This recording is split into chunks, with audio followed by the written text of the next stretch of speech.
एकनाथ शिंदे वो जो शिवसेना है और भारतीय जनता पार्टी इसके गठबंधन की सरकार को बने हुए अभी कुछ ही समय हुआ है, तो महाराष्ट्र में ग्राम पंचायत के चुनाव हुए हैं।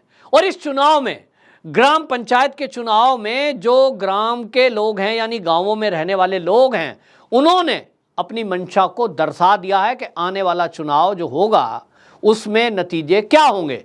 क्योंकि अब आप देखिए कि अभी जो लोकसभा का चुनाव है 2024 का, वो तो हालांकि मोदी जी के नाम पर होना है, जहां सब कुछ धराशायी हो जाएगा, केवल मोदी ही मोदी की आंधी चलेगी। लेकिन अगर महाराष्ट्र में विधानसभा चुनाव की भी बात करें और इसके पहले बीएमसी की चुनाव की बात करें, तो बीएमसी में असल में शहर का वोटर वोट डालता है, उनका सोच अलग होता है, उनके मुद्दे अलग होते हैं। लेकिन गांव की जनता क्या सोचती है, किसके पक्ष में उनका ज्यादा विश्वास है, इसका एक आकलन जरूर इन चुनाव से ग्राम सभा के हो सकता है। तो कुल मिलाकर के आपको बता दूं, नंबर 1 पर भारतीय जनता पार्टी इस ग्राम सभा के चुनाव में आई है। और महाविकास अघाड़ी गठबंधन जो है उसमें उद्धव गुट, एनसीपी और कांग्रेस, क्योंकि ग्राम सभा के चुनाव है, इसमें ऐसा तय भी होता नहीं है, गठबंधन के बजाय अलग अलग क्षेत्रों में, अलग अलग गांव एरियो में ग्राम सभाओं में वो लड़े हैं। इसमें अगर आप देखेंगे तो भारतीय जनता पार्टी 200 सीट ग्राम सभा में जीती है। शिंदे गुट जो अभी आप देखिए उद्धव गुट से अभी अलग हुआ है, उसको 112 सीटें मिली हैं।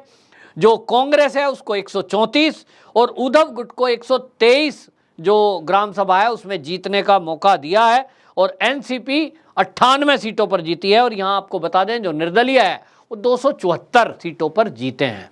अब ये जो 274 आंकड़ा है, ये आपको मैं ये बता दूं साथ में कि ये वो लोग हैं जिनको भारतीय जनता पार्टी ने अपने सिंबल पर, यानी सिंबल तो दिया नहीं जाता है लेकिन उनके पक्ष के वो लड़ना चाहते थे और नहीं लड़ाया है, उस तरह के लोग हैं।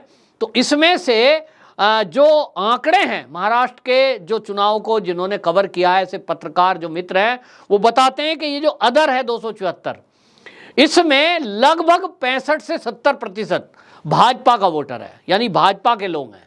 ये जीतेंगे, ये भाजपा की विचारधारा के ग्राम सभा के लोग जीतकर आए हैं। तो इसको अगर टोटल में जोड़ दें तो नंबर 1 पर भारतीय जनता पार्टी और जो एकनाथ शिंदे गुट है ये सबसे ऊपर नंबर 1 पर आता है। क्योंकि ये 274 में अगर मैं कहूँ 64-65%, अगर आप इसमें से 150 भी जोड़ दें तो फिर सबसे ऊपर ये गठबंधन हो जाता है जो भारतीय जनता पार्टी और एकनाथ शिंदे का गठबंधन है। अब ये गांव की स्थिति है और गांव में आपको बता दूं लोकल मुद्दे होते हैं, गांव के नाली, सड़क, खड़ंजा, इस तरह की बातें होती हैं। अब ये जो है लोगों का मूड ये बता रहा है कि जब 2024 का लोकसभा चुनाव होगा तो स्थिति क्या होगी।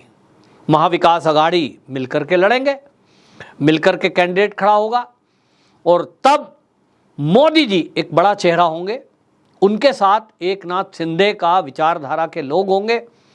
और तब तो जैसा मैंने कहा अभी से जितने सर्वे हैं, क्योंकि कोई चेहरा दूसरा दिखाई नहीं दे रहा, मोदी जी के आगे, मोदी के सामने कौन चेहरा, किसमें इतना दम है कि विकास इतना है मोदी जी के समय में, गांव के लिए इतने काम किए हैं।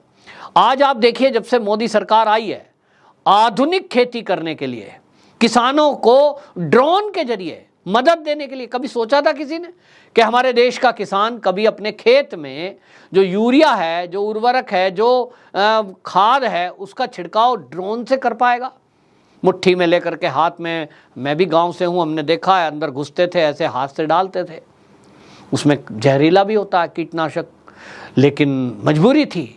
आज ड्रोन के जरिए वो छिड़काव हो रहा है, ड्रोन के जरिए आज ज़मीनों की मैपिंग हो रही है। ये किसानों के हित में जो मोदी जी टेक्नोलॉजी का यूज़ कर रहे हैं, ये पहली बार हो रहा है। मिट्टी की जांच के लिए गांव-गांव में अब जिलेवार समितियां भेजी गई हैं, ज़िले में सेंटर बना दिए हैं, आप जाइए अपनी मिट्टी की जांच कराइए, उसके हिसाब से कौन से प्रकार का बीज रहेगा, कौन सी फसल अच्छी रहेगी, कितना आपको उर्वरक डालना है, ये सारी जानकारी वैज्ञानिक तरीके से दी जाती है। दूसरा, मोदी सरकार जब से आई है उसके बाद से आधुनिक खेती पर बल दिया गया है। और आधुनिक खेती की यदि बात करें तो आपने देखा होगा कि मैं भी गांव से, जैसे मैंने कहा गांव से जुड़ा हूं, हमने देखा कि एक ट्यूबवेल लगा हुआ है या पानी निकालने के लिए एक इंजन लगा हुआ है और बस मिट्टी की नाली बनी हुई है, खेत की मेड़ के साथ साथ वो पानी जा रहा है। कई बार तो 1 किलोमीटर दूर खेत है, वहां तक जा रहा है। तो उसमें पानी की वेस्टेज होती है, जमीन काफी पानी पी जाती है। अब आधुनिक खेती में पाइप डाले गए हैं, वो पाइप डाल दिया है और पाइप केवल जो पेड़ है, जो फसल लगी हुई है, उसकी जड़ में जाएगा। तो वो बीच में जो वेस्टेज होता था वो वेस्टेज रुक रहा है और केवल पत्तियों पर छिड़काव हो रहा है। इस तरह से आधुनिक खेती को बढ़ावा मोदी सरकार दे रही है। उसके लिए किसानों को जो बैंक से लोन चाहिए, सस्ती दर पर वो लोन प्रोवाइड किया जा रहा है। और इसी तरह बिजली, इसके क्षेत्र में गांव में काफ़ी विकास हुआ है। मैं उत्तर प्रदेश से हूं और उत्तर प्रदेश के अंदर मुझे तो खूब अच्छी तरह याद है कि वहाँ जब योगी सरकार नहीं थी, योगी सरकार के पहले बिजली कभी गांव में 5 घंटे, कभी 6 घंटे, बस ऐसी उम्मीद करते थे, होती ही नहीं थी। आज 15 से 20 घंटे गांव के अंदर बिजली आ रही है, मतलब कम से कम 15 घंटे तो आती ही है। और ये लोगों को पता होता है कि भाई इतने बजे आएगी, इतने बजे जाएगी। और योगी जी ने तो एक बढ़कर और काम किया है, मुझे नहीं पता कि देश के अन्य राज्यों ने भी ऐसा किया होगा, लेकिन उत्तर प्रदेश का तो मुझे पता है कि अगर आपकी बिजली जानी है, कट लगना है, मेंटेनेंस के लिए शेड्यूल शटडाउन है, तो मैसेज आता है कंज्यूमर के पास, मेरे पास आता है कि आपकी बिजली इतने बजे से इतने बजे तक बंद रहेगी। अब आदमी को पता लग गया, किसान को पता लग गया तुम्हारे गांव की बिजली बंद होने वाली है, तो भाई पानी भरना है खेत में, तो इस टाइम आप जाकर के अपनी ट्यूबवेल चला लो, भाई 5 बजे बिजली चली जाएगी, उसको पता है। और पहले क्या होता था, खेत में जा रहे हैं, लाइट आ गई, भाई घर से भागे, और जा रहे हैं, रास्ते में पहुंचे, लाइट चली गई। अब कोई बताने वाला नहीं है कब आएगी, कहीं फोन करो कोई उठाने वाला नहीं है। आज उत्तर प्रदेश में और देश के कई राज्यों में जहां भारतीय जनता पार्टी की सरकारें हैं, ये व्यवस्था की गई है कि बिजली दफ्तर में एक सेंट्रलाइज नंबर दिया गया है, जैसे पुलिस का नंबर, एम्बुलेंस का नंबर, ऐसे बिजली का भी नंबर है। आप कॉल करिए, सेंट्रलाइज लखनऊ में नंबर जाएगा, वो फोन का जाएगा, आप केवल एरिया बताइए, अपना कनेक्शन नंबर बताइए, उसी से। और मैं तो ताज्जुब रह गया एक बार तो फोन नंबर से कि आपका रजिस्टर्ड फोन नंबर है, केवल वो वहां पहुंचा और उसी से वो निकाल के बता रहा है कि आप साहिबाबाद, गाजियाबाद, फला एरिया में रहते हैं। अरे मैंने कहा तुमको कैसे पता लगा भाई? वो कहते हैं साहब आपका रजिस्टर्ड नंबर है ना ये जिससे बात कर रहे हो। जी, ये टेक्नोलॉजी का यूज है, इससे किसानों को फायदा मिल रहा है। और ये जो चीजें हो रही हैं इससे किसान खुश है। सम्मान निधि जो दी जा रही है वो अलग चीज है। वो सम्मान निधि के नाम पर मोदी जी की सरकार की तरफ से डायरेक्ट बेनिफिट ट्रांसफर जो हो रहा है, डीबीटी के जरिए आप देखिए कि भ्रष्टाचार मुक्त, जितने रुपए 2000 अगर केंद्र ने डाले, 2,000 किसान के खाते में गए। चाहते तो मोदी सरकार भी ऐसा कर सकती थी, घोषणा कर दी 2-2 हजार किसान को देंगे, अब उसमें आधे तेरे आधे मेरे।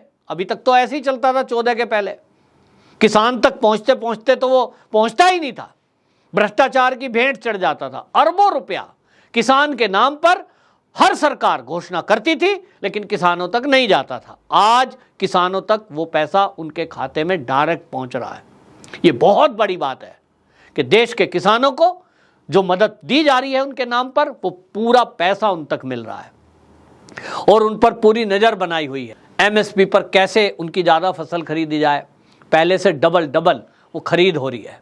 ये सब चीज़ें चेंज की है और इसीलिए ये नतीजे, मैं तो कहूँगा कि अभी ये नतीजे बल्कि जो उम्मीद है उससे थोड़े कम इसलिए हैं कि यहाँ जो है सरकार को बदले अभी थोड़ा समय हुआ है। अब ये गठबंधन जो भारतीय जनता पार्टी और एकनाथ शिंदे का है, इसमें अभी आप देखेंगे आने वाले समय में जिस तरह से दोनों मिलकर के काम कर रहे हैं। देवेंद्र फडणवीस को तो पहले से ही विकास पुरुष का दर्जा महाराष्ट्र के लोगों ने दिया है। आने वाले दिनों में आप देखेंगे कि महाराष्ट्र में किसान हो या शहरी जनता हो, उनको जिस तरह से सरकार मदद करेगी और कर रही है, उसके कारण आप देखेंगे कि ये छवि और बढ़ेगी और बाकी दलों का यहाँ सफाया होना बिल्कुल तय है। और ये दो राय नहीं है कि एकनाथ शिंदे को असली शिव सैनिक मानकर लोगों ने इनके ऊपर ठप्पा लगा दिया है, क्योंकि अभी भी आप देखें कि लोकप्रियता जो है वो कहीं भी एकनाथ शिंदे की उद्धव ठाकरे से किसी प्रकार से कम नहीं है। वंदे मातरम।